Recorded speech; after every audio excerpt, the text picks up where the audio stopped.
Hey guys, Murph here for another GT Sport video. This time the Superformula car from the Circuit de Catalunya, or Circuit de Barcelona to Catalunya, home of the Spanish Grand Prix.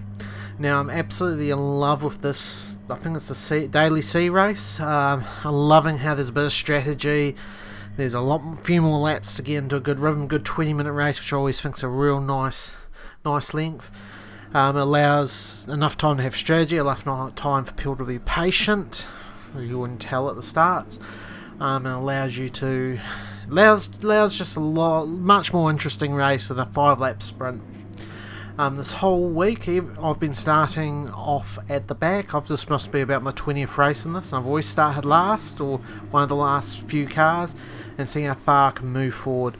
As much as I'll probably get better results starting up front, I prefer to do overtaking. I prefer to battle. Anyway, lights go out and away we go.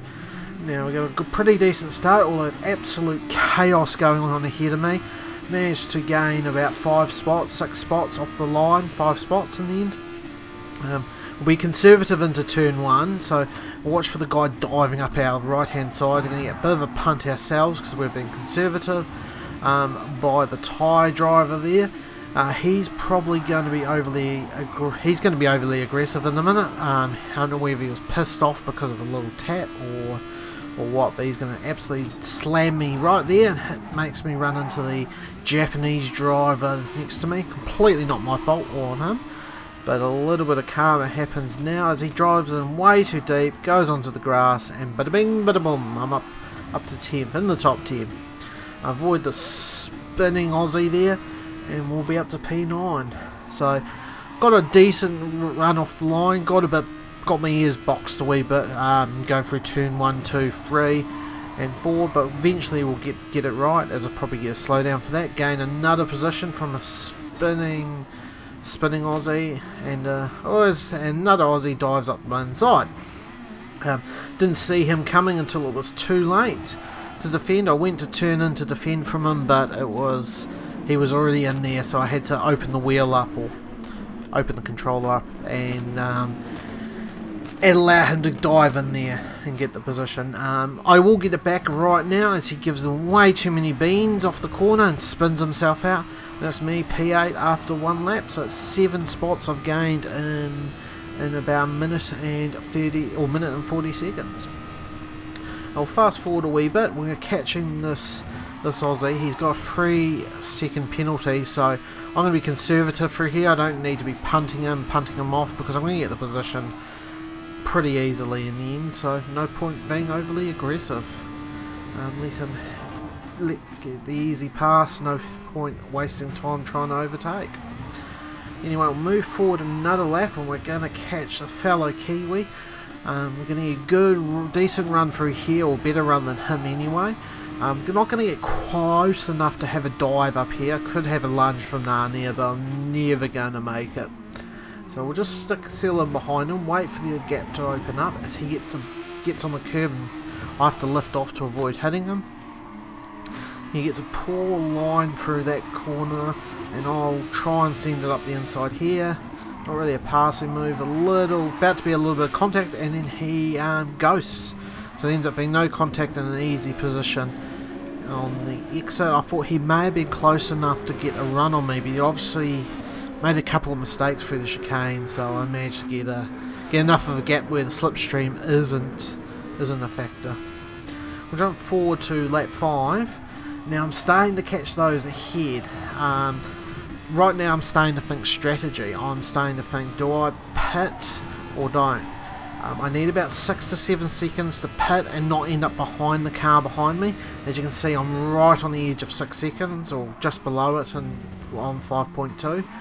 About here I start, or because of this corner, I start looking to see what that time is to gauge whether I'm going to be far enough, and it's just not going to be enough. So I decided to stay out and box on for another lap. Now, lap 5 was another crucial lap, simply because lap 5 was when I was going to make a decision whether I go to a 2-stop aggressive strategy where I was always going to have fresh tyres and absolutely blazing, or whether I was going to go to some more conservative one-stop strategy and just look after my medium tyres later on in the stint.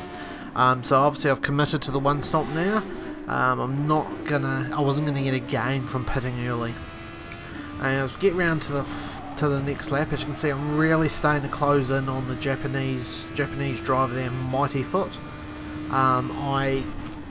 This is when I start making a decision. Ideally, I want to go to lap 7 on the mediums, but I feel like I'm about to be held up in traffic.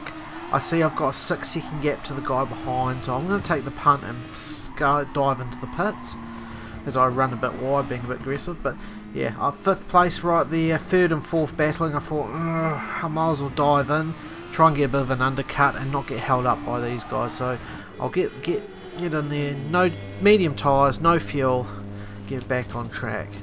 Now I'm about to head out of the pits. There will be that Aussie guy battling with me, the P7. I'm in P6, he's in P7, and it's going to be quite tight on the exit, but I managed to get him, and as soon as I get round that corner, I've got the fresh medium tyres. He's on the used unused medium, so it's a no contest. I'm going to pull away.